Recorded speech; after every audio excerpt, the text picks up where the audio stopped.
নমস্কাৰ, পোনপ্ৰথমে আপোনালোক সকলোকে অসমীয়া জ্ঞান চেনেলটোলৈ স্বাগতম জনাইছোঁ। চেনেলটোলৈ যদি প্ৰথমবাৰৰ বাবে আপুনি আহিছে, অনুগ্ৰহ কৰি চেনেলটো ছাবস্ক্ৰাইব কৰিব, লগতে বন্ধু-বান্ধৱী সকললৈ শ্বেয়াৰ কৰি দিব। চাণক্য নীতি অনুসৰি কোনবিলাক নাৰীকনো সতী অথবা সৌভাগ্যশালী বুলি কোৱা হয় তাৰ বিষয়ে আলোচনা কৰিম। আহকচোন আৰম্ভ কৰোঁ। আৰু এটা কথা কৈ থওঁ, সৌভাগ্যশালী মানে আকৌ আপোনালোকে এইটো নাভাবিব আকৌ এইবিলাক অংগ ইয়াত থকাখিনি নাথাকিলে মানে আপুনি সৌভাগ্যশালী নহয় বুলি। আচলতে এই অংগখিনি যদি থাকে সৌভাগ্যশালী হ'বই, সেইটো কথাহে বুজাব বিচাৰিছে।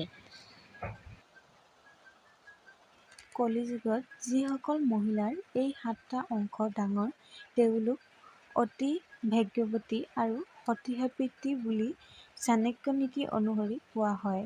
ভাৰতীয় সংস্কৃতিত নাৰীক দেৱী হিচাপে গণ্য কৰা হয়। তেওঁ সৰ্বোচ্চ সন্মান লাভ কৰে। এই কাৰণেই আমাৰ ইয়াত ছোৱালীক পূজা কৰাৰ পৰম্পৰা আছে।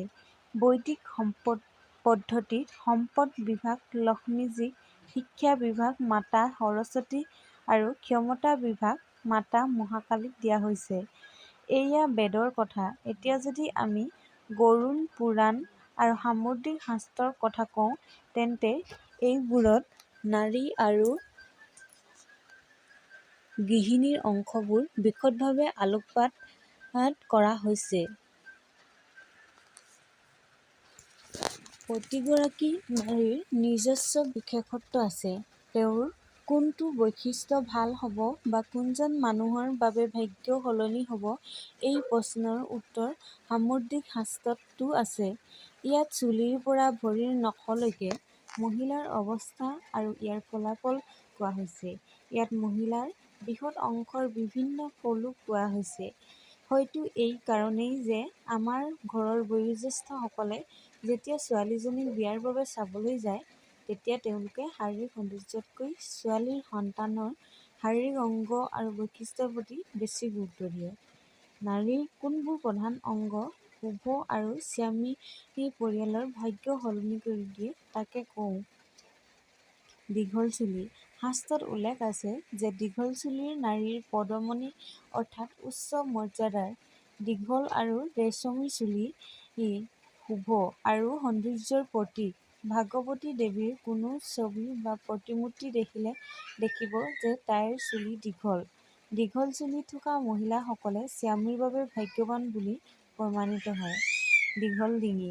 দীঘল ডিঙি থকা নাৰীক সাগৰ বিজ্ঞানত শুভ বুলি গণ্য কৰা হয়। জ্যোতিষী পং ৰাম সংকোচি গৌতমৰ মতে দীঘল ডিঙি থকা মহিলাসকল সমৃদ্ধিশালী। তেওঁলোকৰ সকলো মহিমা আছে। তেওঁলোকৰ থকাৰ সময়ছোৱাত স্বামীৰ কেতিয়াও টকাৰ অভাৱ নহয়।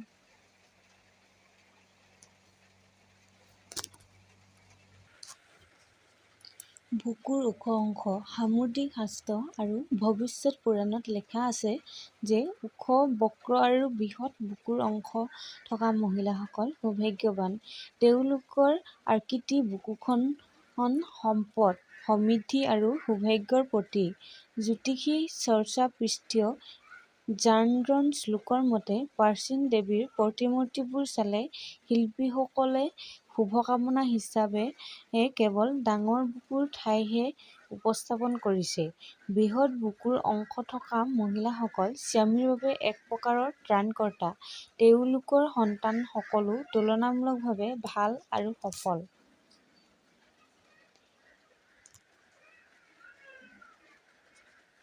পেশীবহুল আৰু শক্তিশালী উৰু।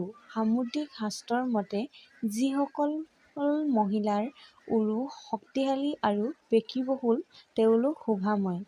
এইবোৰৰ বাবেই স্বামীয়ে ঘৰ আৰু বাহন আদিৰ সুখ ভাল পায়। পাতল আৰু বিকৃত উৰু শাস্ত্ৰত ভাল বুলি গণ্য কৰা হোৱা নাই। ডাঙৰ চকু।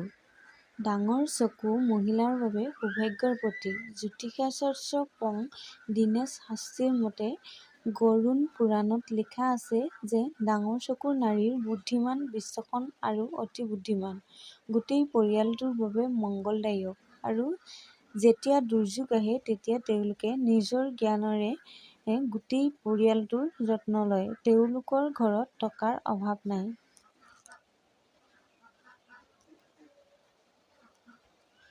দীঘল নাক। সাধাৰণতকৈ দীঘল নাক থকা কিছুমান মহিলা গুৰুতৰ আৰু শান্ত হয়।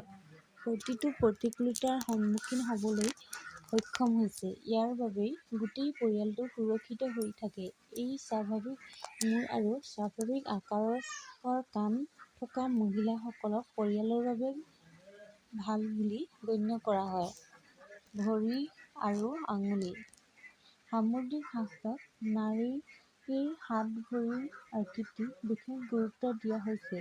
জ্যোতিষীসকলৰ মতে, স্বাভাৱিক আকাৰৰ মসৃণ ভৰি থকা মহিলাসকল এক প্ৰকাৰে লক্ষ্মীৰ ৰূপ। ভৰিৰ আটাইতকৈ সৰু ভৰিৰ আঙুলিটো কিছু দীঘল আৰু মাটিৰ স্পৰ্শ কৰে। স্বামী থকাৰ বাবে এইসকল মহিলা চৰম সৌভাগ্যৱান। একেদৰে, মধ্যমীয়া আকাৰৰ আঙুলি আৰু মসৃণ হাত থকা মহিলাসকলো স্বামীৰ বাবে অতি ভাগ্যৱান বুলি প্ৰমাণিত হয়। এনে ধৰণৰ অধিক ভিডিঅ' পাবলৈ চেনেলটো কিন্তু ছাবস্ক্ৰাইব কৰিবলৈ নাপাহৰিব।